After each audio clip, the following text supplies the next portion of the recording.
Salut! Ok, aujourd'hui je vais vous montrer comment on fait tourner une roue de la bonne manière et ça va vous donner des possibilités que vous n'aviez pas avant, comme par exemple faire tourner un cylindre qui grandit. Première chose, on va créer la roue, ici en appuyant sur cylindre. Je vais orienter le cylindre dans l'axe plus Z, lui donner une 8 de peut-être 10, un peu plus de subdivision ici, et voilà. Rapidement, je lui crée une petite texture ici, que je lui mets dessus, et dans la texture, je vais aller sur surface, checkerboard. Et dernier truc, je choisis Alt nul pour mettre le cylindre dans un nul. C'est sur ce nul que je vais faire clic droit, programming Xpresso pour ouvrir une fenêtre Xpresso. Et vous allez voir, c'est très simple, n'ayez pas peur d'Xpresso. À chaque fois que ce nul va bouger dans l'axe X, ce nul avec le cylindre qu'il contient, et ben on veut que le cylindre tourne au bon rythme. Alors quel est ce bon rythme? Si je prends par exemple cette farita ou cette tortilla, après vous appelez ça comme vous voulez, et que je lui dessine, enfin pas je lui dessine, mais je lui crée un petit repère en la coupant en bas. Désolé, je saigne du doigt. Si je la fais tourner, vous verrez que le petit repère passe d'en bas à en bas, donc la farita a fait un tour complet une fois qu'elle aura parcouru sa circonférence. Donc ça veut dire qu'à chaque fois que le nul parcourt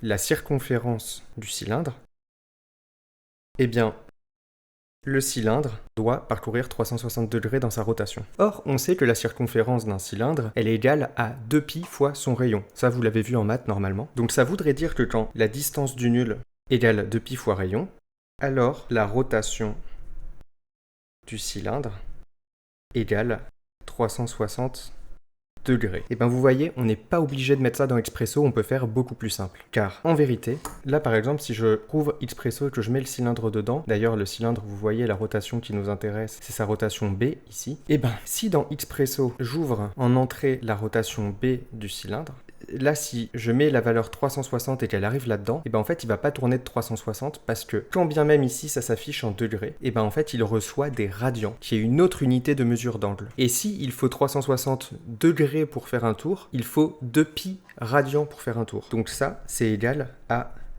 2π radians. Donc, vous voyez que là, il va y avoir une simplification qui est possible, parce qu'en fait, dès que la distance du nul est de 2π fois r, la rotation du cylindre est de 2π. À chaque fois que la distance est de 1, la rotation est de 1 sur rayon. Donc là, on peut multiplier par combien on veut. Là, si c'est une distance de 2, ce sera une distance de 2 sur rayon. Bref, vous le comprenez. En vérité, la rotation du cylindre est égale à distance du nul sur rayon. Tout simplement. Et il y a beaucoup de tutoriels qui utilisent des range mappers, des choses un peu compliquées, on utilise pi, etc. Alors que tout ça n'est pas nécessaire. Simplement, on prend le nul et on prend coordinates, sa global position x. On va juste la diviser par le rayon du cylindre. Pour diviser, on tape ici add et on prend math add. Simplement, ce math add, ensuite, on le passe en divide. Donc on prend cette position. Là, ici, le cylindre, on peut le dupliquer avec CTRL pour le mettre bien du côté des entrées pour que ce soit plus clair. On peut supprimer celle-là, delete port. Et là, on va dans Object Properties, Radius, c'est le rayon. Et voilà, donc là, on a divisé la position du nul, qui est la distance qu'il va parcourir, par le rayon du cylindre. Et ça, on le plug dans la rotation B du cylindre. Et là, vous allez voir, à chaque fois qu'on déplace le nul, et ben, le cylindre fait le bon mouvement. Aussi simple que ça. Maintenant, on peut avoir quand même un tout petit problème, c'est que vous voyez là par exemple, ce nul, on le laisse non pas à 0, mais on va le mettre, je sais pas, ici là à 195, la position X, vous voyez. Et si il nous venait l'idée maintenant de changer le rayon du cylindre, et ben vous voyez, ça le fait tourner. Et ça, c'est embêtant parce qu'on pourrait vouloir qu'il ne tourne pas quand il est resize, mais juste il tourne parce que le nul se déplace. Pourquoi ça fait ça? Eh bien, parce qu'en gros, là, quand on change son rayon alors qu'il est loin, eh ben Cinema 4D donne au cylindre la distance qu'il aurait dû parcourir en faisant cette taille. Et effectivement, en faisant cette taille, de 0 à là où on était, il doit faire cette rotation. Notre but du coup, ce serait que le rayon n'ait pas d'influence sur le mouvement qui a déjà été fait. Et pour ça, ce qu'il faut qu'on fasse, c'est qu'on recalcule la rotation du cylindre à chaque frame qui passe. Parce que entre une frame et une autre, jusqu'à preuve du contraire, le cylindre n'a qu'une taille. Et donc c'est bon, en fait, ça donnera bien la bonne rotation en fonction de sa taille présente. Et ensuite, la frame d'après, on refait la même chose, on recalcule sa rotation en fonction de sa taille. Elle a peut-être changé, mais n'empêche qu'elle n'aura qu'une taille à ce moment-là. Et à chaque fois, on réadditionne, ce qui fait qu'on pourrait par exemple avoir ce cercle qui grandit au cours du temps et qui tourne bien au bon rythme. Donc là, on retourne dans Xpresso, je fais ça rapidement pour pas trop vous ennuyer. Ce qui nous intéresse, c'est plus la distance globale, c'est durant une frame, la distance qui a été parcourue. Et pour savoir la distance parcourue durant une frame, c'est très simple. On a qu'à utiliser un memory node. Ce memory node, attention ici, il faut bien le paramétrer pour que son level soit 1, ce qui permet de voir une frame en arrière en fait. Et donc là, si on plug ici la position X dans l'input de la memory, et bien là, du coup, ce qu'on a ici en sortie de la memory, en fait, c'est la position X à la frame d'avant. Donc maintenant, ce qu'on peut faire, c'est mettre un add pour faire une soustraction ici. Vous voyez, dans le mat add, on se met bien dans subtract.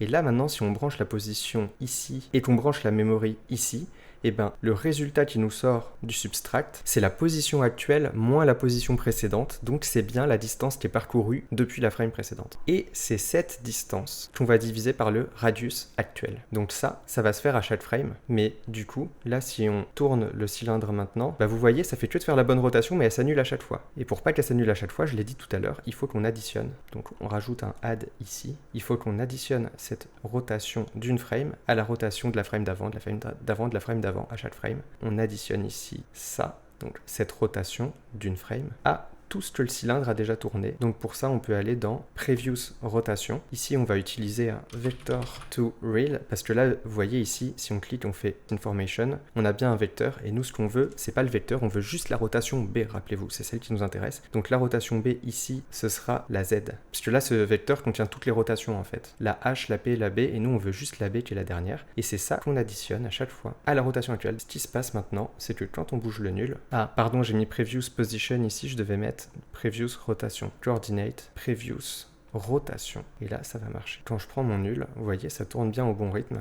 Et si je me mets loin et que je change le radius, eh bien, ça ne tourne pas. Donc là, par exemple, on pourrait animer, prendre le nul ici, lui mettre une keyframe sur sa position X, aller plus loin dans la timeline et lui remettre une autre keyframe. On va faire pareil pour le cylindre, qui pourrait passer d'un radius de 21, par exemple, à un radius de 70. Et là, la rotation restera la bonne. Là, le truc qui vous plaît peut-être pas, c'est qu'il passe en dessous du niveau du sol à mesure qu'il grandit, mais ça, c'est pas très compliqué. Si on retourne dans Expresso, il suffit de dire que ce radius du cylindre est égal à la position Y du cylindre, ici. Et voilà, il restera toujours au niveau du sol. Et il grandit au bon rythme. Sachez que j'ai utilisé cette technique pour réaliser ce template After Effects. Vous voyez, c'est un diagramme qui s'anime avec les roues qui tournent les unes dans les autres et c'est complètement paramétrique. Alors si jamais pour vous-même ou pour un client vous avez besoin de réaliser ce genre d'infographies qui sont très coûteuses en temps, et bien là vous pouvez le faire en 1 minute grâce à mon template qui coûte 3,90 €. Donc n'hésitez pas à le télécharger sur mon Gumroad si vous en avez besoin. Et bien voilà, j'espère que la vidéo vous aura été utile, même si je pense que le nombre de personnes qui a besoin de ce truc spécifiquement est assez réduit. Et on se retrouve dans un prochain tuto. Bonne journée!